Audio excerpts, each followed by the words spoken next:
अस्सलाम दोस्तों, मैं हूं बाइकर शहजाद। उम्मीद है आप सब खैरियत से होंगे। मैं इस टाइम आया हूं सुपर ऑटोज़ जमपुर पे। यहाँ मैंने अपना इंजन गार्ड और हेलमेट वाइज़र ऑर्डर किया था, तो आए पता करते हैं। बिलाल भाई, बिलाल भाई क्या हाल है? ठीक है, अल्लाह का शुक्र, बेहतरीन ज़बरदस्त। मेरा इंजन गार्ड आया होगा, हेलमेट आपके पास, मैं डिलीवरी ले गया।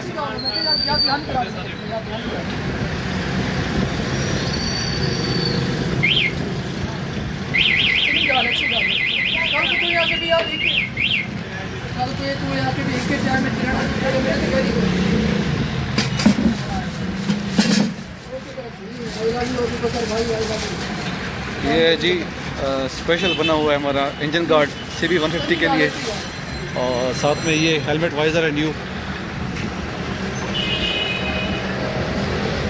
इसको देखते हैं, इंजन गार्ड बहुत अच्छा है। अगर ज़रूरत पड़ेगी तो इसको थोड़ा बहुत मॉडिफाई करवा लेंगे, तो वरना इसको आज शाम को इंस्टॉल करवा लेंगे इंशाल्लाह।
जी अस्सलाम वालेकुम दोस्तों, बाइक के लिए जो इंजन गार्ड लिया था उसकी जो फिटिंग है वो छोटी पड़ गई है, तो उसको हम वर्कशॉप लेके जाएंगे और वहाँ से उसकी एक्सटेंशन करवाएंगे और थोड़ी सी उसमें मज़ीद मॉडिफिकेशन करवाएंगे।